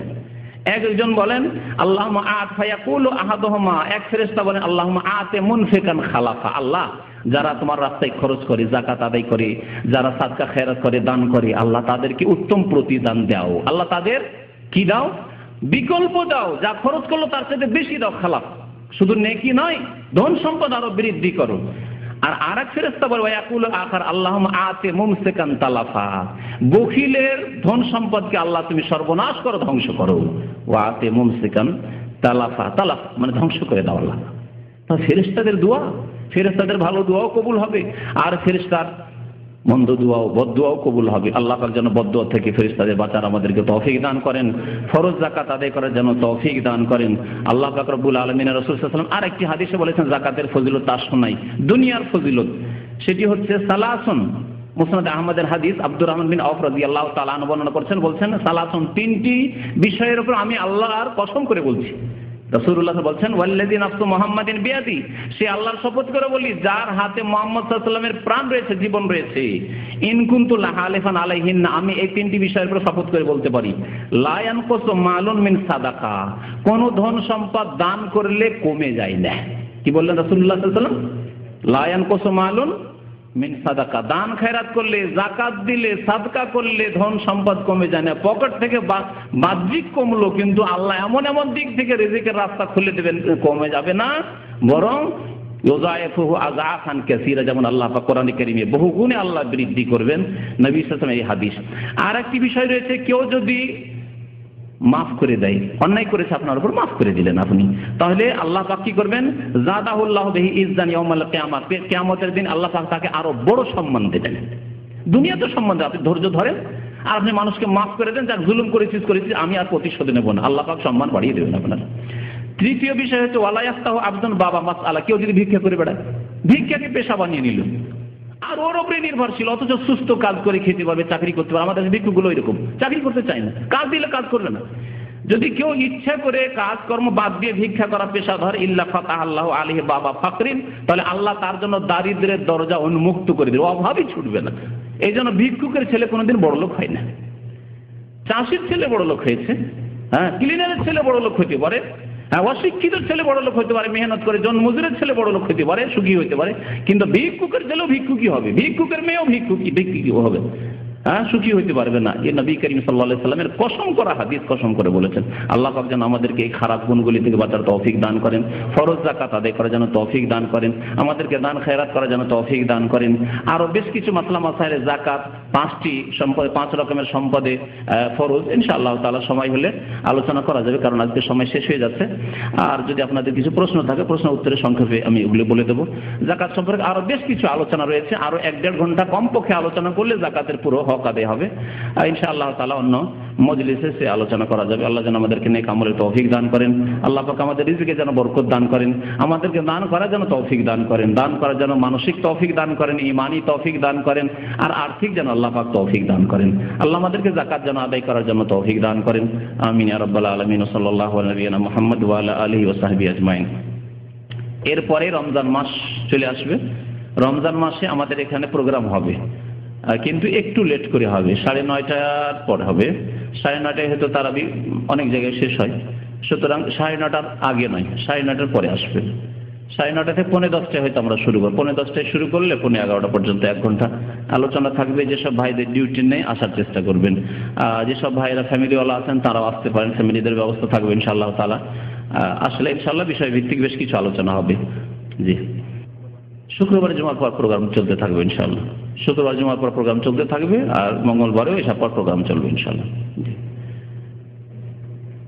যাকাত সম্পর্কে যে প্রশ্নগুলি আছে সেগুলি প্রথম উত্তর দিই। হ্যাঁ, আপন বোনকে যাকাত দেওয়া যাবে কি না?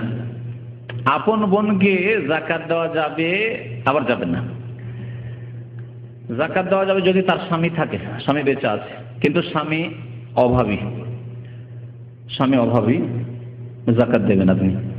অথবা এরকম যে বোনের বিয়ে শাদী হয়ে গেছে, হয়েছে আর অভাবী হয়ে রয়েছে, তখন যাকাত দেবেন। কিন্তু যদি বোন এখনো বিয়ে শাদী হয়নি, আপনার বাড়িতে আছে, আপনার আব্বার বাড়িতে আছে, বিবাহ শাদী হয়নি, বয়স হোক আর কম হোক, নাবালিকা হোক আর সাবালিকা হোক, অথবা বিয়ে হয়েছিল বিধবা হয়ে গেছে, তালাক প্রাপ্ত হয়ে গেছে, আপনার বাড়ি ফিরে এসে, তাহলে সেই ক্ষেত্রে যাকাত ব্যবহার করবেন না, কারণ এই ক্ষেত্রে এর ভরণ পোষণ আপনার উপর ফরজ। দুটি মসলায় পার্থক্য আশা করি বুঝতে পেরেছেন না? পারেননি? যখন আপনার বোনের স্বামী বেঁচে আছে, ভরণ পোষণ কার উপর ফরজ? স্বামীর উপর ফরজ, কিন্তু স্বামী অভাবী, তখন যাকাত দিতে পারবেন, ঠিক আছে? আর যখন স্বামী নেই, হয় বিবাহ হয়নি, অথবা তালাক দিয়ে দিয়েছে, অথবা স্বামী মারা গেছে, তখন বোন কোথায় ফিরে আসবে? বাবার বাড়ি ফিরে আসবে। আব্বা নেই, অথবা আব্বা চালাতে পারছেন না, তখন আপনার বাড়ি ফিরে আসবে। আর আপনি আলহামদুলিল্লাহ তাকে খাওয়াইতে পারবেন। আপনার 5টি ছেলে আছে, যদি 6টি হইতো খাওয়াইতেন না? 3টি মেয়ে আছে, আরেকটি যদি মেয়ে হইতো খাওয়াতেন না? আপনার বোনের ফরজ, ভরণ পোষণ ফরজ, সুতরাং তার ভরণ পোষণ আপনাকে বহন করতে হবে। সেখানে যাকাত দিয়ে কাজ সারলে হবে না। আপনার বাড়িতে আছে, অথচ যাকাত দিয়ে কাজ সারবেন না। তবে যদি দেখা যায় যে তার ছেলে মেয়ে আছে, আর বেশ কিছু খরচ যেটা আপনি আপনার যে ইনকাম সেটা দিয়ে চালাতে পারছেন না, কিন্তু যাকাতের একটা অংশ দিলে তাহলে আংশিক যাকাত দিতে পারেন তার ছেলে মেয়েদের জন্য। জি, একবার জিজ্ঞেস করেছেন যে পশুর মানে ফসলের যাকাত আদি দিয়ে রেখেছে, জমি আদি দেয়, যেটা আদি দিয়ে রেখেছে, অর্ধেক ফসল যে জমি করে চাষি সে নেই, আর অর্ধেক ফসল দিয়ে দেয় মালিককে। এই অর্ধেক ফসল যেটা আসবে সেটা থেকে আপনি যাকাত দেবেন, আর বাকি অর্ধেক যে চাষি পেল তার উপর পশুর খরচ সে দেবে, সেটা আপনাকে দিতে হবে না। আপনার কাছে যতটা আসবে তত দেবেন। যতবার আসবে ফসল তখনই দিতে হবে। ফসলের ক্ষেত্রে যাকাত আর টাকা পয়সার যাকাত ভিন্ন ভিন্ন। টাকা পয়সার যাকাত বছরে একবার, যখন আপনার নেশাবে পৌঁছিল, অর্থাৎ সর্বনিম্ন নিসাব হচ্ছে 400 রিয়াল, বাংলাদেশি টাকা 7,500 থেকে 8,000 টাকা চাঁদির নিসাব। তো 7,500 টাকা বা 400 রিয়াল আপনার কাছে আজকে জমা হলো, তাহলে আগামী 1 বছর পরে, যেদিন 1 বছর পুরো হবে সেই দিন আপনার যাকাত ফরজ হবে। মধ্যখানে যদি একেবারে জিরো হয়ে গেছিল, কিছু টাকা ছিল না, তাহলে শেষ হয়ে গেছে। আবার সেই দিন থেকে, তারপরে যখন আবার নেশাবে পৌঁছলো 400, সেই দিন থেকে আবার বছর শুরু হবে। তো বছরে একবার যাকাত দিতে হবে টাকা পয়সা, স্বর্ণ চাঁদির। পক্ষান্তরে ফসলের, খাদ্যদ্রব্যের যাকাত হচ্ছে অসুর। আল্লাহ বলছেন ওয়াতু হাক্কাহু ইয়াউমা হাসাদিহি, কেটে মেরে নিয়ে আসার দিন তার হক আদায় করো। যেদিন কেটে মেরে নিয়ে আসলেন সেই দিনে তার অসুর দিয়ে তারপরে নিজের গোলাতে, নিজের বাড়িতে উঠাবেন আপনি আপনার ফসল। জি, আলাদা করে দেন, আলাদা করে যদি গরিব মিসকিনকে দেওয়ার সেই দিন যা দিলেন দিলেন, বাকি কিছু রাখলে আপনি অসুর বলে রাখেন, আলাদা করে রাখেন। একদিনে হয়তো বিতরণ করতে পারলেন না বা করা সম্ভব না, আরো কিছু গরিবরা আছে তাদের দিতে হবে, আলাদা করে রাখেন আপনি। কিন্তু যেদিন কেটে মেরে ওঠালেন সেই দিনই আপনি অসুর আলাদা করে দেবেন। এক ভাই বিয়ে করেছেন, অনেক স্বর্ণ দিয়েছেন তার স্ত্রীকে, কিন্তু জাকাত দেওয়া হয়নি। জাকাত প্রত্যেক বছরের দিতে হবে, যে ক বছর হয়ে গেছে প্রত্যেক বছরের জাকাত হিসাব করে দিতে হবে। জি, আপনার স্ত্রীর উপর ফরজ, সে যদি না দিতে পারে আপনি দেন, অথবা সেই অলংকার থেকেই দিলেন। আপনি দিলেন না, আজ সে বলছে আমার কাছে কোনো পয়সা নেই, সে অলংকারকে মাইনাস করে দেবে। সে অলংকারকে দেখবে যে আমার কাছে আছে 40 ভরি, তাহলে তার কত দিতে হবে? 40 ভরিতে 1 ভরি দিতে হবে। 20 ভরি সোনা আছে, 20 ভরিতে তার আধা ভরি দিতে হবে, সেখান থেকে মাইনাস করে দেবে। বললাম যে আরেকটা বক্তব্যের সময় থাকলো, কমপক্ষে 1-1.5 ঘন্টা আরো বলতে হবে। তার মধ্যে একটা বিষয় ছিল যে জাকাত কোন কোন খাতে বিতরণ করবেন, কাকে কাকে দেবেন। আল্লাহ পাক রব্বুল সূরা তওবার আয়াত নম্বর 60 ইরশাদ করেছে, ইন্নামাস সাদাকাতু লিল ফুকারায়ে ওয়াল মাসাকিন ওয়াল আমিলিনা আলাইহি ওয়াল মুআল্লাফাতি কুলুবুহুম ওয়া ফির রিকাবি ওয়াল গারিমিনা ওয়া ফি সাবিলিল্লাহি ওয়া ইবনিস সাবিলি ফরিযাতাম মিনাল্লাহ ওয়াল্লাহু আলিমুন হাকিম। কত প্রকার হলো? 8 প্রকারের 8 শ্রেণীর লোককে যাকাত দেবেন। আল্লাহ বলেন ইন্নামাস সাদাকাতু লিল ফুকারায়ে ওয়াল মাসাকিন, ফকিরদের। ফকির আর মিসকিনের পার্থক্য গত সপ্তাহে মনে বয়ান করেছিলাম নাকি? ফকির যার একবার খাবার আছে বা নেই, কিছুই নেই। আর মিসকিন যার 2 বার আছে কিন্তু 3 বার নেই, অর্ধেকের একটু বেশি আছে কিন্তু পুরো নেই তার কাছে খরচ, মিসকিন। আর তারপরে আল্লাহ বলছেন ওয়াল আমিলিনা আলাইহা, যারা এই যাকাতের জন্য মেহনত পরিশ্রম করে, গ্রামে গ্রামে গিয়ে যাকাত আদায় করে নিয়ে আসে, অথবা সারাদিন ধরে বসে বসে যাকাত বিতরণ করছে। ও কাজে গেলে কাজ করতো, 200 টাকার কাজ করতো, তাহলে ওর পারিশ্রমিক দিতে হবে।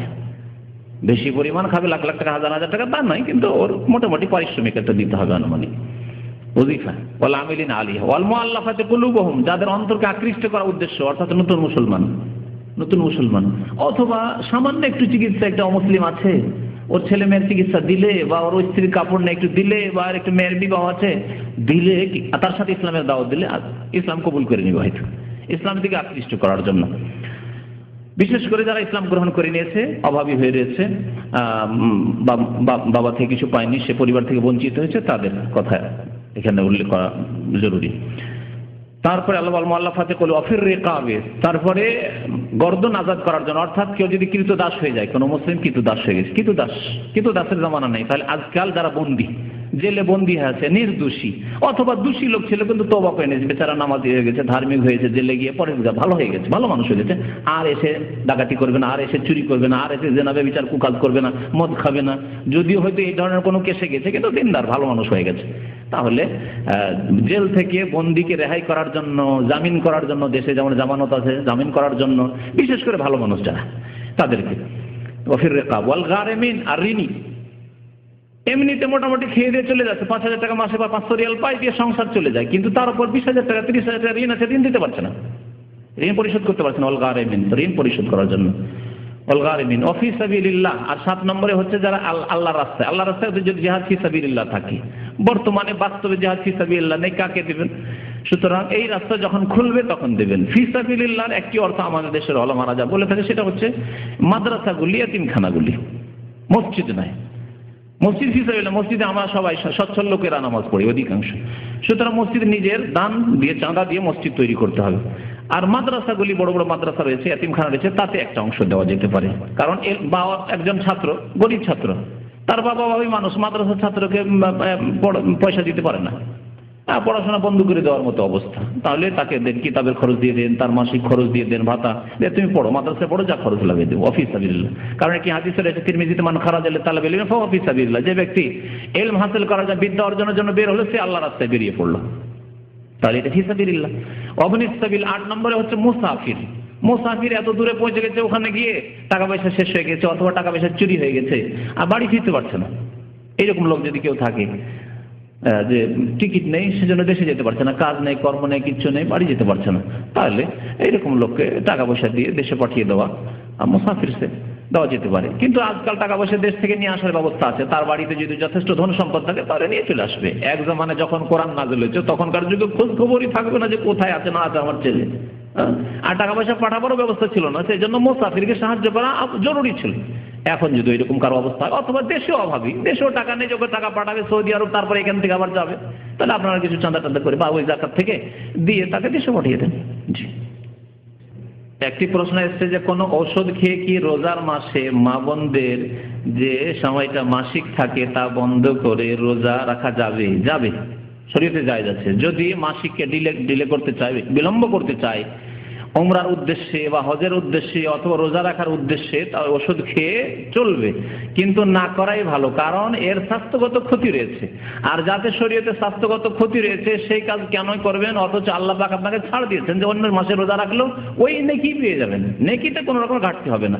সুতরাং আল্লাহ বলছেন ওয়ালা তাকতুলু আনফুসাকুম, তোমরা নিজেকে হত্যা করিও না, হ্যাঁ, ওয়ালা তুলকু বিআইদিকুম ইলা তাহলুকা, আর আয়াতে বলছেন নিজেকে ধ্বংসে পতিত করিও না। আপনি যদি ওষুধ খাওয়ার জন্য সাইড এফেক্ট হয় আর আপনি যদি রোগী হয়ে যান, অসুস্থ হয়ে যান, এটা আল্লাহ নিষেধ করেছেন। ইন্নাল্লাহ কানা বিকুম রাহিমা, কারণ আল্লাহ অত্যন্ত দয়ালু আপনার উপর, দয়া করতে চান। তুমি কেন অসুস্থ হবে ওষুধ খেয়ে, সাইড এফেক্ট কেন তোমার উপর হবে? জি। তবে জায়েজ আছে, কেউ যদি করতে চায় না আমি তারপরও একটু জোর দিয়ে আমি রোজাটা এখনই রেখে নেব আর আমার ক্ষতি হবে না, বা ডাক্তার আপনার কনসাল্ট করেন, ডাক্তার বলেন না তেমন ক্ষতি নাই, তাহলে করেন। কিন্তু আমি যা জানি যতটুকু যে ক্ষতি হতে পারে, সুতরাং আপনি নিজে থেকে ক্ষতি নেবেন না। শ্বশুর বাড়ি জাকাত দেওয়া যাবে, কারণ তাদের ভরণ পোষণ নেই। আপন ভাই যদি নাবালক হয় তাহলে তার ভরণ পোষণ জরুরি, তাহলে জাকাত দেওয়া যাবে না। কিন্তু আপন ভাই যদি বড় হয়ে গেছে আর তার ফ্যামিলি বড় অভাবী অত্যন্ত গরিব মানুষ, তাহলে জাকাত দেওয়া যাবে, তার ছেলে মেয়েদের জন্য লালন পালনের জন্য জাকাত দেওয়া যাবে। শ্বশুর বাড়ির খাতে মনে রাখবেন অভাবী হইতে হবে, এই 8টি খাতের কোন একটিতে পড়তে হবে, হয় ফকির হবে, না হয় মিসকিন হবে, না হয় ঋণী হবে ইত্যাদি, অসুস্থ হবে, চিকিৎসার পয়সা নেই। গত বছর 2 লক্ষ টাকা ছিল, এই বছর 5 লক্ষ টাকা আছে, 2 লক্ষ জাকাত দিতে হবে না 5 লক্ষ? 5 লক্ষ জাকাত দিতে হবে। 2 লক্ষ টাকার গতবার জাকাত দিয়েছেন 2 লক্ষ ছিল, কিন্তু গত এক বছরের মধ্যে কখনো 2.5 থেকেছে, 3 থেকেছে, 3.5, 4 করতে করতে 5 হয়ে গেছে। সুতরাং টোটাল যা এই এক বছর আর এক বছর পুরো হওয়ার পরে টোটাল যা হলো সম্পূর্ণটা জাকাত দিতে হবে। জি। তার মধ্যে কিছু অংশ 1 মাস আগে হয়তো এসছে, 2 মাস আগে, 3 মাস আগে এসছে, মাসলা ভালো করে বুঝে নেবেন, কিন্তু জাকাত পুরোটাই দিতে হবে। বেনামাজি গরিবকে জাকাত দেওয়া যাবে, বেনামাজি গরিবকে যদি তওবা করাতে পারেন তাহলে জাকাত দেওয়া যাবে। এই শর্তে জাকাত দিচ্ছি কিন্তু তোমাকে নামাজ পড়তে হবে, না হলে দেওয়া যাবে না। নবী সাল্লাল্লাহু আলাইহি ওয়াসাল্লাম বলেছেন তুখাযু মিন আগনিয়াহিম ফাতুরাদ্দু আলা ফুকারা, যাকাত মুসলিম সচ্ছলদের কাছ থেকে না, বিত্তবানদের কাছে না হবে, আর তাদের ফকির মিসকিনকে দেওয়া হবে, তাদের ফকির। আর বেনামাজি সহি হচ্ছে যে মুসলিম থাকে না। সুতরাং তওবা যদি না করে, আপনি টাকা দেন কিন্তু বলেন তোমাকে নামাজ পড়তে হবে, আমি করি, আমার কাছ থেকে আমলে শিখেন না। আমি তো কোরআন হাদিসের কথা বলছি আমলে। আমার গ্রাম, আমার এলাকায় আত্মীয় স্বজন গ্রামবাসী বেশ কিছু গরিব আছে যারা নামাজ পড়ে না, ঠিক আছে দেবো, কাপড় দেবো, পয়সা দেবো, যা লাগে দেবো, কিন্তু শর্ত হচ্ছে আমার সাথে ওয়াদা করে যাও যে নামাজ পড়বে, এরপরে নামাজ ছাড়বে না। ওয়াদা করে সে মুনাফিক করে আবার আল্লাহর কাছে জবাব দিবে, কারণ আমার দাওয়াত আমি তাকে পৌঁছে দিয়েছি, আর আমার দান দিয়েছি তাকে মুসলিম করে তওবা করে নেওয়ার পরে। যে তওবা করলো, যে নামাজ পড়ে সে মুসলিম হয়ে গেল, তারপরে তাকে দিয়েছি, আমি দান করেছি। হিম্মত করেন, আপনি যেখানে দান করতে পারছেন আপনার কি ভয় আছে সেখানে? ইসলামের দাওয়াতের কাজে লাগান আপনার ধন সম্পদকে। আল্লাহর কাছে এটাও বলতে পারেন আল্লাহ দান তো করেছিলাম, যাকাতও দিয়েছিলাম, তার সাথে ইসলামের দাওয়াতও দিয়েছিলাম, নামাজের দাওয়াতও দিয়েছিলাম। স্বর্ণ একটা হচ্ছে নিসাব, মানে সর্বনিম্ন যে স্বর্ণ হইলে জাকাত হবে সেটা হচ্ছে 7.5 ভরি, 7.5 ভরি বা 85 গ্রাম। 85 গ্রাম যদি কারো কাছে থাকে তাহলে জাকাত হবে, তার কম হলে জাকাত লাগবে না। আর জাকাত হচ্ছে 40 ভাগের 1 ভাগ। স্বর্ণে, চাঁদিতে, টাকাতে, রিয়ালে, ডলারে, সবকিছুতে, ব্যবসায়ী সামগ্রীতে, এগুলিতে 40 ভাগের 1 ভাগ লাগবে। জি। খাদ্যদ্রব্য যদি সেচ করে হয় তাহলে 20 ভাগের 1 ভাগ। বিনা সেচে যদি এমনি হয়ে যায়, ফসলে বিছান বুনে দিলেন, ছিটিয়ে দিলেন আর হয়ে গেল, তাহলে 10 ভাগের 1 ভাগ। 10 ভাগের 1 ভাগকে আরবিতে অসর বলে, আসারা থেকে অসর। এজন্য আমাদের দেশে খাদ্যদ্রব্যের জাকাতে কি বলা হয়? অসর বলা হয়। কিন্তু আজকালকার জামানায় এই পরিভাষাটি, এই টার্মটি অনেক আগে এসেছে, যখন এমনিতে ফসলগুলি হয়ে যেত, আমাদের আউশ ধান এমনিতে হয়ে যেত। আজকালকার ধানে গমে সেচ লাগে, সুতরাং এতে নিষ্ফুল ওসর লাগবে। ওসরের অর্ধেক, অর্থাৎ 20 ভাগের 20 মনে 1 মণ লাগবে, 20 কেজিতে 1 কেজি লাগবে। একবার লিখেছেন মাহমুদ ভাই, সবাইকে, আমাদের এক ভাই মাহমুদ এখানে ইসলামিক সেন্টারে বেশ আসতেন এবং একনিষ্ঠ মেহনতি মানুষ, জাযাকাল্লাহ খায়ের, উনি দেশে গিয়েছেন, আপনাদেরকে সালাম পৌঁছেছেন। জি, ওয়ালাইকুম আসসালাম এবং দোয়া চেয়েছেন আল্লাহ যেন তাকে সহি সালামতে রাখেন, বিদাতীদের, মুশরিকদের, বেদিনদের আল্লাহ ফিতনা থেকে যেন তার হেফাজত করেন। আমিন। না, বাধ্যতামূলক না, ঢেলা কুলুক বাধ্যতামূলক না। পানি যদি থাকে তো সবচাইতে উত্তম হচ্ছে পানি দিয়ে, আর যদি পানি না থাকে বা পানির অভাব থাকে তাহলে ঢেলা কুলুক ব্যবহার করবে। ঢেলা কুলুক নিয়ে 40 কদম, এটি বিদাত এবং বেয়াদবি, এই কাজ করবেন না। ঢেলা কুলুক নিতে হইলে পানি কম আছে অথবা পানির প্রয়োজন আছে, জমজমের পানি অথবা ময়াসেহা আছে, আপনি ঢেল ব্যবহার করেন, পাথর ব্যবহার করেন, বালি, ধুলো বালি ব্যবহার করেন, ইত্যাদি টিস্যু ব্যবহার করেন, কিন্তু পানি থাকলে পানিতে ওর চাইতে বেশি পরিষ্কার হবে, সুতরাং পানি ব্যবহার করবেন। কিছু কিছু আলেমদের মত আছে যে দুটোই করতে পারেন, পায়খানাটাকে বা নাপাকিটাকে হালকা করার জন্য টিস্যু বা ঢিলা ব্যবহার করে নিলেন আর তারপরে পানি ব্যবহার করেন, কিন্তু এইটাও কোনো প্রয়োজন নাই। সাহাবায়ে কেরামরা এইরকম সাধারণত আমল করতেন না। এই মর্মে যে কোবাবাসীর কথা আছে যে তারা দুটো ব্যবহার করতো, হাদিস অত সহিহ নাই। তারপরে যদি কেউ করে তাহলে করতে পারে, ঢেলা দিয়ে একটু হালকা করে নিল, পাথর দিয়ে বা টিস্যু দিয়ে, তারপরে পানি দিয়ে ধুয়ে নিল, এটা সবচাইতে বেস্ট। পানির চাইতে বেশি তাহারা পবিত্রতা কোনোদিন ঢেলা দিয়ে হবে না। ঢেলা দিয়ে পরিষ্কার করার পরে তারপরে একটু ওই নাপাক জায়গাগুলি যেগুলি পাক করলেন আপনি ঢেলা দিয়ে বা টিস্যু দিয়ে ঘেমে গেলে তারপরে আবার দুর্গন্ধ ছড়াবে, কিন্তু পানিতে তা হবে না, ঠিক না?